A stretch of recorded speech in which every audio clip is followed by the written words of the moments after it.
yang sudah dicanangkan sejak tahun 2014, yaitu pemerintah yang berjanji untuk tidak absen dalam memberikan prioritas pada upaya pemulihan kepercayaan publik serta institusi demokrasi dengan melanjutkan koalisi demokrasi melalui reformasi sistem kepartean, pemilu dan lembaga keuangan.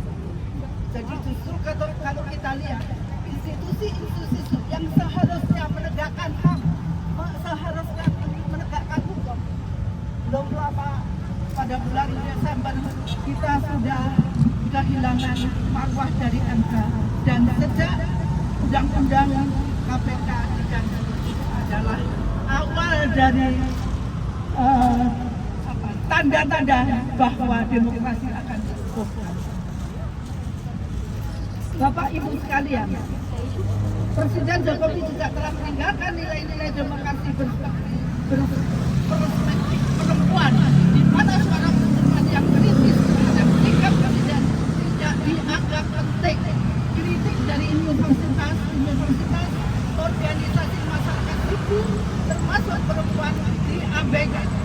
Pemilu hanya digunakan sebagai alat kontestasi, berbuat jadi penonton ketidakadilan dan keserakahan.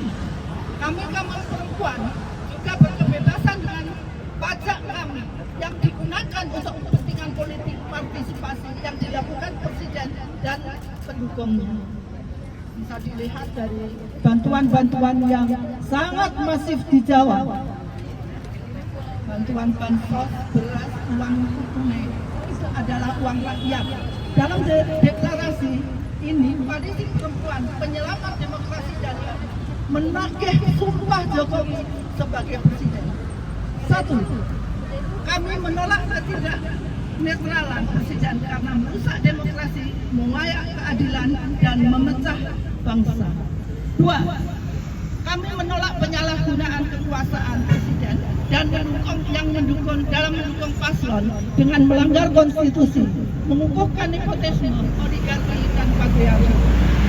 3. Kami menolak keberpihakan presiden pada pasangan calon paslon yang memiliki rekam jejak pelanggar HAM berat masa lalu dan tanpa pertanggungjawaban di depan hukum, termasuk perkosaan Mei 1998 yang masih sangat mengiang di pikiran para perempuan yang sekarang ada di sini. Kami menolak pajak kami digunakan untuk kepentingan politik, berpartisipasi melalui bagian bansos tadi sudah saya sampaikan. Kami menagih sumpah nilai-nilai seluruh janji penegakan demokrasi, HAM, kesejahteraan rakyat dan kepatuhan pada konstitusi yang saat ini diingkari dan menjadi warisan buruk generasi muda Indonesia. Jakarta, 7 Februari, Deklarasi Perempuan Penyelenggara Demokrasi dan HAM. Kita itu didukung oleh sekian banyak organisasi, bahkan seluruh Indonesia yang tidak akan bisa saya bacakan satu-satu, juga individu Indonesia. Jadi meskipun yang di sini sedikit, tapi nanti akan ditampilkan siapa saja yang mendukung gerakan. Perempuan adalah kaum pembaharu, agen perubahan. Saat inilah kita harus kembali berkumpul dan melakukan aksi. Apa? Mengingatkan Jokowi untuk kembali kepada mandat yang diberikan padanya. Apa? Memperjuangkan dan mewujudkan cita-cita reformasi. Dan suara ini bergema di berbagai lapisan masyarakat, mulai dari akar rumput hingga akademisi dan semua masyarakat Indonesia.